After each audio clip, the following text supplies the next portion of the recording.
YK TV ప్రేక్షకులకు నమస్కారం. ఈనాటి మన దేవాలయాలు కార్యక్రమానికి స్వాగతం.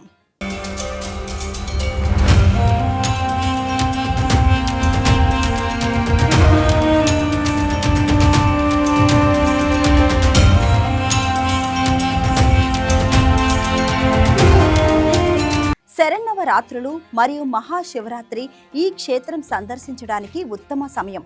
సరస్వతీ దేవిని భారతిగా, వేదమాతగా, వాగేశ్వరిగా, శారదాగా మన పురాణాల్లో అభివర్ణించారు. మాఘమాసంలో వసంత ఋతు ఆరంభంలో వచ్చే శుద్ధ పంచమిని వసంత పంచమిగా జరుపుకోవడం సంప్రదాయం.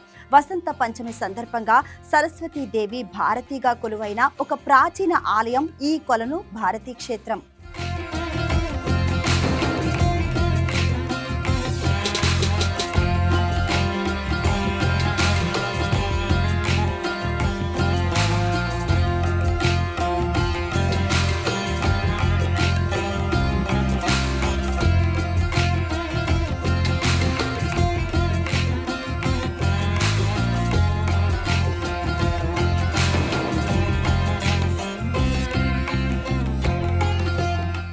ఓం నమ శివాయ. శ్రీమాతృ నమ. కొత్తపల్లి మండలం శివాపురం గ్రామ పంచాయతీ పరిధిలో ఉన్నటువంటి కొలను భారతి సరస్వతి అమ్మవారి యొక్క దేవాలయాన్ని శ్రీశైల దేవస్థానం ఆధ్వర్యంలో నిర్వహించవలసిందిగా స్థానిక గౌరవ శాసనసభ్యులు ఐశ్వర్య గారు ప్రభుత్వాన్ని కోరటం, తద్వారా గౌరవ మంత్రివర్యులు దేవాదాయ శాఖ మంత్రివర్యులు శ్రీ ఆనం రామనాయుడు గారు ప్రభుత్వంతో సంప్రదింపులు జరిపి ఆ దేవాలయాన్ని బాసర తరహాలో తెలంగాణలో ఏ విధంగా మరి సరస్వతి అమ్మవారి యొక్క దేవాలయం అభివృద్ధి చెందుతూ, అదేవిధంగా విద్యార్థులకు అదేవిధంగా మరి అక్కడ జరిగేటువంటి పూజా గతువులకు సంబంధించి ఇక్కడ కూడా కొలను భారతి అమ్మవారి ఇక్కడ ఉన్నటువంటి ప్రత్యేక ఈ అటవీ ప్రాంతంలో, నల్లమల అటవీ ప్రాంతంలో వెలసిల్లి భక్తుల యొక్క పొంగు బంగారంగా ఉండటం, కానీ స్థానికంగా ఉన్నటువంటి పరిస్థితులు అదేవిధంగా అటవీ ప్రాంతంలో ఉన్నందువల్ల ఆ దేవాలయం అభివృద్ధికి నోచుకోలేదని చెప్పేసి భావించి శ్రీశైల దేవస్థానం లాంటి పెద్ద దేవస్థానానికి అనుబంధంగా ఈ దేవస్థానాన్ని కనుక ఉన్నట్లయితే అక్కడ అభివృద్ధి చెందుతుందనే భావంతో ఆ దేవాలయాన్ని మనకు అనుబంధ దేవాలయం కింద ప్రభుత్వం మనకు ఇవ్వటం జరిగింది. దాన్ని పురస్కరించుకొని మరలా మనము వసంత పంచమి అనేటువంటిది ఒక పెద్ద పండుగ.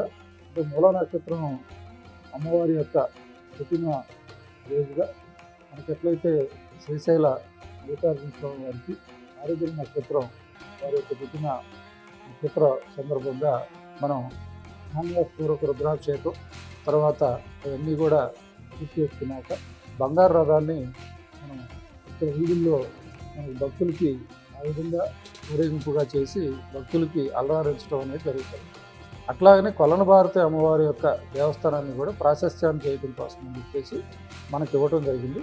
అయితే అప్పటికే టీజీఎఫ్ ద్వారా వచ్చినటువంటి నిధులతో గతంలో టెండర్ పిలువగా ఇక్కడ కొంత వర్క్ జరిగిపోయి మిగిలినటువంటిది ఒక 95 లక్షల రూపాయల ఆల్రెడీ మిగులుండి ఎవరు ముందుకు రాకుండా ఉన్నటువంటి సందర్భాన్ని గుర్తు చేసుకొని మన దేవాలయం అనుబంధంగా ఉంది కాబట్టి మనము ఆ టెండర్ని మరలా ఒకసారి ఫస్ట్ కాల్ ఇవ్వటం జరిగింది. మొదట కాలుకి సంబంధించి మన దగ్గర కూడా ఎవరు ముందుకు రాలేదు. ఇప్పుడు మరలా రెండవ కాలు ఇవ్వటం జరుగుతుంది. తద్వారా ఏదైతే అసంపూర్తిగా ఉన్నటువంటి నిర్మాణాలని పూర్తి చేయటం ఒకటి, అదేవిధంగా అక్కడ మౌలిక సదుపాయాలకు సంబంధించి సరైనటువంటి మంచినీటి వసతి లేదు. ఆ మంచినీటి వసతికి సంబంధించినంత వరకు మనకు ఏదైతే డివిఎస్ వారు మన దేవస్థానం ఆధ్వర్యంలో దేవస్థానం పరిధిలో 38 చోట్ల వారు ప్యూరిఫైడ్ వాటర్ ప్లాంట్లు పెట్టి మనం నిర్వహణ చేస్తూ ఉన్నాము. అదేవిధంగా అక్కడ కూడా ఒక పెద్ద ప్లాంట్ను ఒకటి ఇవ్వవలసిందిగా వారిని కోరాము. ఆ ప్లాంటు అతి త్వరలోనే అక్కడ జరుగుతుంది. తర్వాత అక్కడ ఒక ఆర్చి, అంటే దేవాలయాన్ని ఎంట్రన్స్లోకి వచ్చేటప్పుడు మనం ఇది దేవాలయం యొక్క ముఖ ద్వారం అని చెప్పేసి తెలుసుకోవడానికి అనుబంధం ఉంది. ఈ వేసవి తాపానికి సంబంధించి అక్కడ మనం చలువ పందిర్లు, మంచినీటి వసతి ఏర్పాటు చేయడం, అదేవిధంగా అక్కడ ఈ సిగ్నల్ స్ట్రెంగ్త్ అనేది అసలు లేకపోవడం, ఏదైనా సరే ఒక ఆన్లైన్లో టికెట్ ఇష్యూ చేయాలన్నా కూడా అక్కడ ఇబ్బందికరంగా ఉంది. అదేవిధంగా అప్రోచ్ అంటే శివాపురం నుంచి కనీసం 2 కిలోమీటర్ల పైబడి అదంతా కూడా అటవీ ప్రాంతం ఉన్నందువల్ల ఆ రోడ్డు కచ్చా రోడ్డుగా ఉండటం అనేది గౌరవ ఎమ్మెల్యే గారు ఫారెస్ట్ వారితోటి చూసి అది కచ్చా రోడ్డు నుంచి తార్ రోడ్డు నిర్మాణం చేయటం ద్వారా ప్రతిరోజు వచ్చేటువంటి భక్తులకి ఎక్కడా కూడా ఎటువంటి అసౌకర్యం కలగకుండా చూడాలనేటువంటి భావంతో అక్కడ మనము ఈ దేవాలయం యొక్క అభివృద్ధిలో భాగంగా కొన్ని కార్యక్రమాలను చేపట్టడం అనేది జరుగుతూ ఉంది. అయితే స్థానికంగా ఉన్నటువంటి అక్కడ ఉన్నటువంటి పరిస్థితులు, అదేవిధంగా అటవీ ప్రాంతం అయినందువల్ల మనం ఎట్లయితే ఈ శ్రీశైల దేవస్థానానికి వన్యమృగ సంరక్షణ కేంద్రంగా ఉన్నందువల్ల భవిష్యత్తులో ఇంకా విస్తరణ చేయడానికి ఎక్కడైతే ఇబ్బంది పడుతున్నామో అదే ఇబ్బంది అక్కడ కూడా ఉన్నందువల్ల వారితో కూడా కొన్ని సంప్రదింపులు జరుపుతూ ఉన్నాం. కోరు టెంపుల్ ప్రెమిసెస్ ఏదైతే ఉందో దాన్ని మొదట ఆ నిర్మాణానికి సంబంధించి భక్తులు వచ్చినటువంటి వాళ్ళు అక్కడ తిరగటానికి చుట్టుపక్కల ఉన్నటువంటి వాతావరణానికి, అదేవిధంగా అక్కడ ఆ కొలను అనేటువంటిది కొలను ఉంది కాబట్టి కొలను భారతి రెండు కూడా అనుసంధానమైనటువంటి పదాలు కనుక అక్కడ కొలను ఉన్నటువంటి దాన్ని ప్యూరిఫై చేయటం ద్వారా ఎప్పుడు నిరంతరం శుద్ధి జలాలు మాత్రమే అక్కడ భక్తులకి అందుబాటులో ఉంటుంది. ఇట్లా కొన్ని నిర్మాణాలకు సంబంధించి, అదేవిధంగా మౌలిక సదుపాయాల కల్పనకు సంబంధించి దేవస్థానం కొన్ని ఆలోచనలు చేస్తూ ఉంది. ఇదివరకు మనం ఖర్చు పెట్టినటువంటి దానికంటే కూడా అక్కడ వచ్చినటువంటి ఆదాయం చాలా స్వల్పంగా ఉన్నది. మనకి ఆదాయంతో సంబంధం కాదు, కానీ దేవాలయం యొక్క అభివృద్ధిలో భాగస్వాములుగా ప్రతిరోజు నిత్యము భక్తులు వచ్చినప్పుడు మాత్రమే ఆ దేవాలయం కలకల్లాడుతూ ఉంటుంది. కాబట్టి దానికి తగ్గట్టుగా మనం రోజువారీగా పూజా విధానాలు ప్రవేశపెట్టడం, అదేవిధంగా ఆత్మకూరు నుంచి 40 కిలోమీటర్ల దూరంలో ఈ యొక్క పలనభారతి దేవాలయం ఉంది కాబట్టి ఆత్మకూరు నుంచి నిరంతరము రవాణా మార్గం అనేది, అదేవిధంగా రహదారుల విస్తరణ, రహదారుల యొక్క వీటిని పూర్తి స్థాయిలో భక్తులకి మెరుగ్గా ఉన్నప్పుడు, అదేవిధంగా సంగమేశ్వరం ఉంది అక్కడే, ఆ సంగమేశ్వరం ఇవి సర్క్యూట్ టూరిజం అంటే ఏదైనా సరే భక్తులు చుట్టుపక్కల ఉన్నటువంటి ప్రదేశాల్లో ఉన్న పవిత్రమైనటువంటి ఆ ప్రదేశాలు ఏవైతే ఉన్నాయో వాటి అన్నింటినీ కూడా సందర్శించడానికి అవి టూరిజం వారితో సంప్రదించడం ద్వారా ఇలాంటివి చేయాలన్నట్టు కొన్ని ఆలోచనలు ఉన్నాయి. మనం ఎన్ని ఆలోచనలు చేసినప్పుడు కూడా రాత్రి ఇవన్నీ కూడా జరుగుతాయని చెప్పేసి కాదు, కానీ ముందు మనకు ఒక ప్రణాళికాబద్ధమైనటువంటి కృషి, దానికి తగ్గట్టుగా నిధులు కేటాయింపు మనకి అదే విధంగా చేయాలనే భావంతో మనం ముందుకెళ్తా ఉన్నాం. మన సిబ్బందిని కూడా రెగ్యులర్గా అక్కడ ఉండేటట్టుగా, అదే అక్కడ ఆల్రెడీ పనిచేస్తున్నటువంటి వైదిక సిబ్బంది ఎవరైతే ఉన్నారో వారు ధూపదీప నైవేద్యం స్కీమ్ కింద ఆల్రెడీ కొంత అమౌంట్ తీసుకునే వారు ఉన్నారు. అదేవిధంగా అమ్మవారి యొక్క అలంకరణ, రోజువారీగా జరిగేటువంటి పూజలు, మన యొక్క అమ్మవారు అలంకరణ చేసేటువంటి వాళ్ళు మనము మన యొక్క పూజారులని అక్కడ కొన్ని రోజుల పాటు ఉంచడం ద్వారా 10-15 రోజులకు ఒకసారి వారిని టర్న్ డ్యూటీ వేయటం ద్వారా ఆ దేవస్థానం యొక్క అభివృద్ధిని శ్రీశైల దేవస్థానం ఆధ్వర్యంలో బాగా భక్తులకి ఇంకా చేరవేయటంలో సంబంధించి కొన్ని నిర్ణయాలు, అదేవిధంగా మొన్న జరిగినటువంటి ట్రస్ట్ బోర్డులో కూడా ఈ అన్నింటినీ చాలా పెద్ద ఎత్తున మనం చర్చించడం జరిగింది. రాబోయే రోజుల్లో దానికి అనుగుణంగా ప్రణాళికలతో పాటు ఆ దేవాలయం యొక్క అభివృద్ధికి సంబంధించి నిర్ణయాలు తీసుకోవడం అనేది జరుగుతుంది.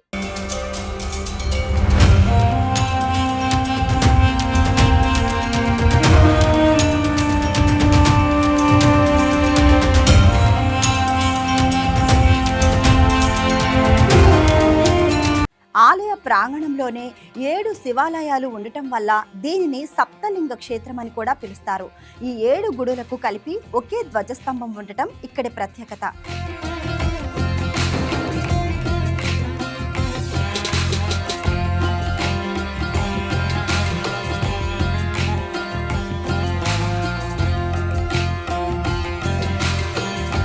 కేవలం సరస్వతే కాదు, ఇక్కడి ప్రాంగణంలో సప్తలింగాలు, జనార్దన స్వామి ఆలయం ఈ క్షేత్రాన్ని హరిహర శక్తి సంగమ క్షేత్రంగా మార్చాయి. అమ్మవారి జయంతి అయిన వసంత పంచమి నాడు ఈ అడవి అంతా భక్తుల నామస్మరణలతో, వేద మంత్రాలతో ప్రతిధ్వనిస్తుంది. అసలే ఆ తల్లి వీణధరి, సకల విద్యలకు అధిదేవత. మరి అంతటి తల్లి ప్రక్కనున్న జలధారకు చారు ఘోషిని అని ఎంత చక్కని పేరో. కొలను భారతి ఆలయం ప్రాంగణంలో వెలసిన సప్త శివాలయాలను కూడా భక్తులు దర్శించుకోవచ్చు. ఈ శివాలయాల్లో ఒక ఆలయం తూర్పు ముఖంగాను, మిగిలిన 3 ఆలయాలు దక్షిణాభిముఖంగానూ ఉంటాయి. ఇక 4 శివాలయాలకు కలిపి ఒకే ధ్వజస్తంభం ఉండడం విశేషం. ఈ క్షేత్రం ప్రవేశ ద్వారం వద్ద అందమైన గోపాలకృష్ణుని విగ్రహాన్ని కూడా దర్శించుకోవచ్చు. ఇక్కడి సప్త శివలింగాలు మహాప్రసిద్ధమైనవి. అందులో శ్రీ మల్లికార్జున స్వామి ఆలయం సప్త శివాలయాలలో ప్రధాన ఆలయంగా ప్రసిద్ధి చెందిన ఈ దేవాలయంలో స్వామివారు శివలింగ రూపంలో భక్తులకు దర్శనమిస్తారు. శివ భక్తులకు ఐశ్వర్యం, శాంతి, ఆధ్యాత్మిక పురోగతిని ప్రసాదిస్తారని విశ్వాసం. శ్రీ రామలింగేశ్వర స్వామి ఆలయం శ్రీరాముడు ప్రతిష్ఠించిన శివలింగాన్ని స్మరింపజేసే ఈ ఆలయంలో పూజలు చేస్తే కుటుంబ సౌఖ్యం, ధర్మబద్ధ జీవనం కలుగుతాయని నమ్మకం. శ్రీ సోమేశ్వర స్వామి ఆలయం చంద్రుని అనుగ్రహంతో సంబంధం కలిగిన ఈ స్వామిని దర్శిస్తే మానసిక ప్రశాంతత, ఆరోగ్యం, సౌభాగ్యం లభిస్తాయని భక్తులు విశ్వసిస్తారు. శ్రీ విశ్వేశ్వర స్వామి ఆలయం కాశీ విశ్వనాథుని తత్వాన్ని ప్రతిబింబించే ఈ ఆలయం జ్ఞానం, వైరాగ్యం, మోక్ష సాధనకు ప్రతీకగా భావించబడుతోంది. శ్రీ నాగేశ్వర స్వామి ఆలయం సర్పదోష నివారణకు ప్రసిద్ధి చెందిన ఈ ఆలయంలో ప్రత్యేక పూజలు నిర్వహిస్తారు. నాగదోషం, రాహుకేతు సంబంధిత సమస్యల నివారణ కోసం భక్తులు ఎక్కువగా దర్శిస్తారు. శ్రీ భీమేశ్వర స్వామి ఆలయం పరాక్రమం, ధైర్యం, శక్తికి ప్రతీకగా నిలిచే ఈ స్వామిని భక్తి శ్రద్ధలతో ఆరాధిస్తారు. జీవితంలో ఎదురయ్యే అడ్డంకులను తొలగిస్తారని నమ్మకం. శ్రీ కేదారేశ్వర స్వామి ఆలయం హిమాలయాలలోని కేదారనాథ క్షేత్ర మహిమను గుర్తు చేసే ఈ ఆలయంలో పూజలు చేస్తే పాప విమోచనం, శివానుగ్రహం కలుగుతాయని విశ్వాసం. ఇలా ఒకే చోట 7 శివాలయాల దర్శనం చేయడం విశేష పుణ్యప్రదం. శివరాత్రి, కార్తీక మాసం, సోమవారం రోజుల్లో ప్రత్యేక రద్దీ ఉంటుంది. సప్త శివాలయాల ప్రదక్షిణతో శివకృప లభిస్తుందని భక్తుల నమ్మకం. కుటుంబ శాంతి, ఆరోగ్యం, ఐశ్వర్యం మరియు ఆధ్యాత్మిక శ్రేయస్సు కోసం భక్తులు ప్రత్యేకంగా ఈ దర్శనం చేస్తారు.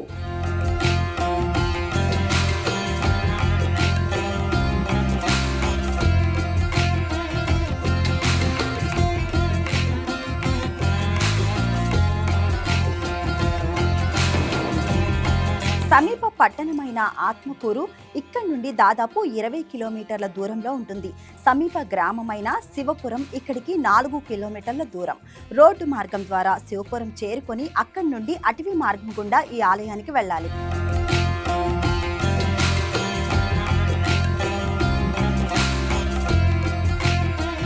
ఒకే క్షేత్రంలో 7 శివాలయాలు, 7 రూపాల్లో పరమశివుని దర్శనం, భక్తుల కోరికలను తీర్చే దివ్య సన్నిధులు. అదే కొలను భారతి పుణ్యక్షేత్రంలోని సప్త శివాలయాలు. మల్లికార్జునుడి నుండి కేదారేశ్వర స్వామి వరకు ప్రతి ఆలయానికి ప్రత్యేకమైన ఆధ్యాత్మిక మహిమ ఉంది. ఈ సప్త శివాలయాల దర్శనం శివానుగ్రహాన్ని ప్రసాదిస్తుందని భక్తుల విశ్వాసం. ఇటీవల కాలంలో భూలోక కైలాసంగా వెలుగొందుతున్న 12 జ్యోతిర్లింగ క్షేత్రమైన శ్రీశైల దేవస్థానం ఈ కొలను భారతి ఆలయాన్ని దత్తత తీసుకుంది. లోకమాత కరుణ అపారమైనది. ఆ దయామయి సాన్నిధ్యం అనంతమైనది. నల్లమల గుండెల్లో నిశ్శబ్దంగా ప్రవహిస్తున్న ఆ పవిత్ర జలధారలు ఎవరి కోసం? ఆ చదువుల తల్లి చల్లని గాలి, ఆ చదువుల తల్లి పాదాలను కడిగి తరించుకోవటం కోసమే. ఆ పుణ్యక్షేత్రం మనం దర్శించడం అదృష్టంగా భావిద్దాం. ఆ అడవిలో వీచే చల్లని గాలి నిరంతరం ఏం జపిస్తుందో తెలుసా? ఆ జగన్మాత ఓంకార నాదాన్ని. అజ్ఞానమనే చీకటిని చీల్చి మన జీవితాల్లో అక్షర జ్యోతులు వెలిగించే ఆ శారదామాత కొలువై ఉన్న ఈ క్షేత్రం సాక్షాత్తు భూలోక సరస్వతి నిలయం. కోటి జన్మల పుణ్యఫలం ఉంటే తప్ప మనకు ఆ తల్లి దర్శనం కలగదు. ఆ కొలను భారతీదేవి ముఖ పద్మాన్ని దర్శించుకునే భాగ్యం కలగదు.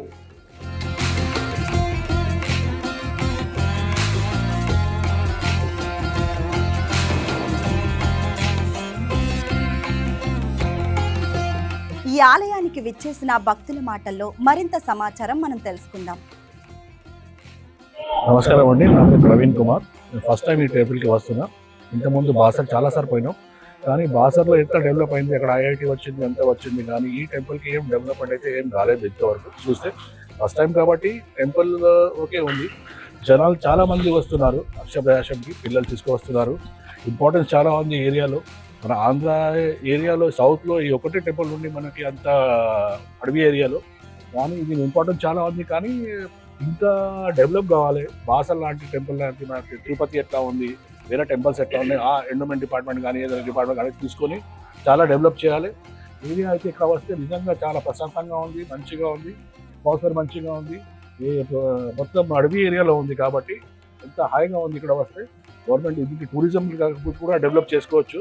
So I request the government to please look into it. మనకి ఇక్కడ సత్రం కూడా చాలా చేసుకోవచ్చు. చాలా మాటకి ఇక్కడ వరకు మనకి సో అది లేదు, అది డెవలప్ చేస్తే చాలా మంచిది. నా పేరు జానకి శంకర్ కుమార్ అండి. నేను కర్నూలు నుంచి వచ్చాను. ఈరోజు విశిష్టమైన రోజు వలన మా పాప జయశ్రీకు మేము ఇక్కడ అక్షరాభ్యాసం చేయించాలని వచ్చాము. ఇది మనకు భారతదేశంలోనే చాలా ముఖ్యమైన దేవస్థానం అని చెప్పగలం. కానీ ఇక్కడ మనకు చాలా డెవలప్మెంట్ జరగాలని కోరుకుంటున్నాం. ఎందుకంటే ఇక్కడ మనము హైదరాబాద్ దగ్గర బాసర ఎలా అయితే చూస్తామో అక్కడ చాలా అభివృద్ధి చేశారు. అలాగే మనకు ఇక్కడ ఆంధ్రప్రదేశ్లో మనకు ఇంత విశిష్టమైన దేవస్థానం ఉన్నందువలన మనం చాలా సంతోషించాలి. కానీ ఇక్కడ మనకు డెవలప్మెంట్స్ మినిమం డెవలప్మెంట్స్ అయితే ఉన్నాయి. కానీ ఇక్కడ భక్తులు ఎక్కువ రావడం వల్ల వాళ్ళకి కనీస సౌకర్యాలు అలాంటివి ఏర్పాటు చేస్తే ఇంకా అభివృద్ధి చెందుతుందని ఇలా మన గవర్నమెంట్, ఆంధ్రప్రదేశ్ గవర్నమెంట్ దీనిపైన కొంచెం శ్రద్ధ చూపించి డెవలప్మెంట్స్ మరింత చేయాలని కోరుకుంటున్నాను. నమస్కారం అండి. ఇక్కడ మనకి ఆంధ్రప్రదేశ్లో సరస్వతి అమ్మవారు స్వయంగా వెలిసిన ఆలయం ఇక్కడ కొలను భారతి. ఇక్కడ మనకి ఆంధ్రప్రదేశ్లో ఉన్న మనకి సరస్వతి అమ్మవారి గుడి ఇది ఒకటే. ఇక్కడ ఇది రిమోట్ ఏరియాలో ఉండడం వల్ల ఎక్కువ మంది జనాలకు తెలియదు. అందరికి తెలిసి ఇక్కడ డెవలప్మెంట్ యాక్టివిటీస్ కూడా బాగా జరగాలని కోరుకుంటున్నాము. ఇక్కడ మనకి మేము మా అమ్మాయి విద్యాభ్యాసం కోసం వచ్చినాం అన్నమాట. ఇక్కడ చేయించుకున్నాము. పూజారి గారు అందరూ బాగా చేసినారు. మేము చాలా సంతోషంగా ఉంది మాకు. అయితే డెవలప్మెంట్స్ కూడా ఇంకొంచెం బాగా జరిగితే బాగుంటాయని మేము మనస్ఫూర్తిగా కోరుకుంటాం. నమస్తే అండి, నేను అశ్వంత్ కుమార్ నా పేరు. నేను కర్నూలు నుండి వస్తున్నాము. ఇక్కడ స్వయంగా వెలిసిన సరస్వతి దేవాలయానికి మా పాపకి అక్షరాభ్యాసం చేయడానికి వచ్చినాము. కర్నూలు నుండి సుమారు 90 కిలోమీటర్ల దూరంలో ఉంటుంది. ఇది ఆంధ్రప్రదేశ్ రాష్ట్రంలో ఏకైక సరస్వతి దేవాలయం. ఇది స్వయంభుగా వెలిసిన అమ్మవారు ఇక్కడ కానీ పిల్లలకి అక్షరాభ్యాసం చేపిస్తే పిల్లలకి విద్య కానీ బుద్ధి కానీ చాలా బాగుంటుంది అని చెప్పేసి నమ్మకం అందరికీ. అందుకని ఇక్కడికి వచ్చి అక్షరాభ్యాసం చేయించుకొని వెళ్తున్నాము. శ్రీ సరస్వతి దేవే నమః. నంద్యాల జిల్లాలో వెలిసిన శ్రీ కొలను భారతి సరస్వతి దేవి పుణ్యక్షేత్రంలో అక్షరాభ్యాసము విద్యార్థులకు ఇక్కడ అక్షరాభ్యాసం చేపిస్తే గిన పిల్లలకు ఉద్యోగ ప్రాప్తిరస్తే ఉంటుందని పురాణ వచనంలో చెప్తుంది. యాకుందేందు తుషారహార ధవలాయ శుభ్రస్థాన్విత యావీన వరదండ మండితకర యాసేతన పద్మాసన యా బ్రహ్మశ్రుతి శంకర ప్రభుతై దేవే సదా వందిత సామాం పాతు సరస్వతి భగవతి నిశేష జాడ్యాపహ. అంటే ఇక్కడ పురాణ వచనంలో చెప్పుతున్నది ఏమంటే గిన ఈ పుణ్యక్షేత్రంలో చేసినటువంటి పిల్లలకు విద్యార్థులకు ఈ కొలని భారతి సరస్వతి దేవిలో ఉన్నటువంటి అక్షరాభ్యాసాన్ని చేపిస్తే గిన ముందు కూడా పిల్లలకు ఉద్యోగ ప్రాప్తి చెందుతూ అక్కడ ఉన్నటువంటి పిల్లలతో ఎంతో ప్రసిద్ధి చెందుతారనేది ఇక్కడ పురాణ వచనంలో చెబుతుంది. కొంచెం మైక్ కింద పెట్టు. మేము ఈరోజు కర్నూలు జిల్లా నుంచి వచ్చాము. మా మనవనికి అక్షరాభ్యాసం చేపించడం జరిగింది. అంటే ఇక్కడ ఉన్నటువంటి ఆహ్లాదకరమైనటువంటి పుణ్యక్షేత్రాలలో వెలిసినటువంటి చాలా వాతావరణం కూడా, ఇక్కడ ఉన్నటువంటి రోడ్లు కూడా, ఇక్కడ సౌకర్యం కూడా చాలా బాగుంది. ఓం శ్రీ సరస్వతి దేవే నమః. సౌత్ ఇండియాలో ఉండేది టెంపుల్ ఇది ఒకటే. కానీ దీన్ని ఏ విధంగా కూడా పట్టించుకోవడం లేదు గవర్నమెంట్. కొంచెం పట్టించుకొని బాగా చేస్తే డెవలప్ అవుతుంది అని అనుకుంటున్నాను. ఇది నాటి మన దేవాలయాలు కార్యక్రమంలో కొలను భారతి క్షేత్ర విశిష్టత. మరొక దేవాలయం గురించి మరో ఎపిసోడ్లో తెలుసుకుందాం. అప్పటి వరకు సెలవు.